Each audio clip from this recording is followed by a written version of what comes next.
जनता से वादा की हर चौराहे पर रुकूंगा और लोगों के बीच में जाकर उनकी समस्या हल करेंगे। डॉक्टर जमुना सरोज। प्रयागराज सोराव विधानसभा में चुनाव तेज पकड़ने लगा है। सारी पार्टियों के प्रत्याशी मैदान में भाग रहे हैं। सभी जनता लुभाने वादे कर रहे हैं, अपनी पार्टी के लिए वोट मांग रहे हैं। लेकिन वर्तमान विधायक व अपना दल इस प्रत्याशी डॉक्टर जमुना सरोज ने जो पिछले 5 वर्षों में काम कर दिया है, उससे जनता उनको चाह रही है कि वो दोबारा विधायक चुने जाएं। डॉक्टर जमुना सरोज भी क्षेत्र में ताबड़तोड़ जनसंपर्क कर रहे हैं। वो जनता का हुजूम लग जाता और लोग उनका स्वागत करते। डॉक्टर जमुना सरोज सरल स्वभाव के हैं और मिलनसार है। हर किसी से मिलते और दुख सुख पूछते, जिससे जनता में उनका संदेश भी अच्छा जाता है। डॉक्टर जमुना सरोज एक जगह भावुक हो गए। उन्होंने कहा कि मुझे नहीं मालूम था कि चाय और चौराहों पर राजनीति होती है। मैं पिछले 5 साल कभी चौराहों और नहीं रुका, लेकिन लोगों की नाराजगी है कि विधायक होते हुए वो रुकते नहीं है। लेकिन मैं पहली बार विधायक हुआ, मुझको समझ कम थी, लेकिन अब समझ में आ गया है कि राजनीति की जगह हर जगह है। अभी तक हम अपने कार्यालय में समस्या सुनते थे, लेकिन अब मैं हर गाँव में चौपाल लगाऊंगा और लोगों की समस्याओं का निदान करूंगा। उन्होंने क्षेत्र के लोगों से हाथ जोड़कर अपनी गलती मानी और वादा किया कि मैं अब क्षेत्र की जनता के बीच में रहूंगा और लोगों की समस्या सुनूंगा। उन्होंने कहा कि सुराव क्षेत्र में बहुत काम हुआ है, लेकिन अभी पूरा नहीं हुआ है। हम सुराव को एक मॉडल के रूप में बनाएंगे, जिससे पूरे देश में अपने क्षेत्र का नाम रोशन हो। एक जवाब में डॉक्टर जमुना सरोज ने कहा कि अभी सुराव में बहुत काम बाकी है, लेकिन जो काम हुआ है वो कभी सोची नहीं जाती थी कि सुराव में ये काम हो सकता था, लेकिन इस सरकार में अभूतपूर्व काम किया गया है। अभी आगे जो बचा हुआ इस 5 साल में किया जाएगा। डॉक्टर जमुना सरोज सुराव के काफी क्षेत्रों में भ्रमण किया और लोगों से अपने लिए वोट मांगा। क्षेत्र बहुत बड़ा है, 450 ग्राम सभा है। अगर एक दिन में एक गांव गए तो साल भर में भी नंबर नहीं आएगा दूसरी बार का। बहुत बड़ा भी क्षेत्र है, लेकिन प्रयास करेंगे एक दिन में 2 या 3 गांव में जाएंगे, क्योंकि कहीं कहीं गांव तो ऐसे रहे कि सचमुच में हम 5 साल में भी नहीं जा पाए। मैं उसको स्वीकार करता हूँ इस बात को।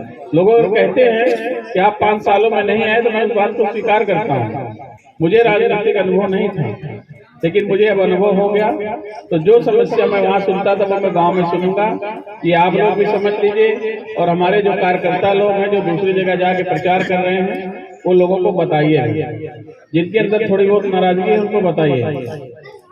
अपने लोग नाराज है, लेकिन कह रहे वोट तो हम तुम्हें को देंगे, वोट तो हम आप ही को देंगे, क्योंकि हमारी मजबूरी है। हम अपना दल के लोग हैं या हम भाजपा के लोग हैं, लेकिन मैं उनको कहना चाहता हूँ वोट को मजबूरी में न देकर के शान से दें कि हमारे विधायक ने अपने भूल में सुधार किया। शान से वोट दें कि हमारा विधायक जो है इस बार हमारी उम्मीदों पर खरा उतरेगा। और मैं आप लोगों से वादा करता हूँ आपकी उम्मीदों पर खरा उतरूंगा। दुकानों और चौराहों के रुकने की बात कहीं कहीं आ रही है कि दुकानों पर नहीं रुकते थे, चौराहों पर नहीं रुकते थे। मुझे इस बात की जानकारी नहीं, लेकिन दुकानों पर भी रुकना चाहिए। दुकानदारी वाली राजनीति हमने नहीं की थी, चौराहे वाली राजनीति नहीं की थी, लेकिन इतना लोगों की डिमांड है जहां जहां मैं जा रहा हूं कि चौराहों पर नहीं रुके। मुझे इस बात का अनुभव हो गया कि दुकानों और चौराहों पर राजनीति जिंदा है, वहां से राजनीति की शुरुआत है। बुद्धिजीवी वर्ग वहां पर बैठ के राजनीतिक चर्चा करते हैं और राजनीति में उलटफेर करते हैं। इस बात का मुझे अनुभव हो गया।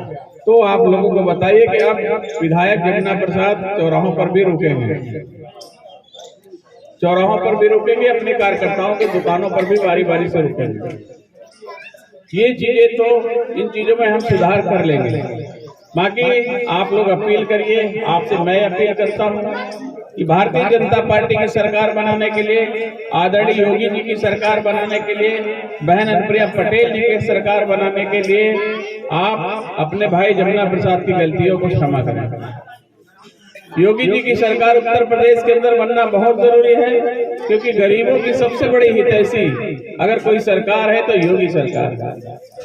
साथियों, गरीबों के मसीहा है योगी जी, आदरणीय मोदी जी गरीबों के मसीहा है।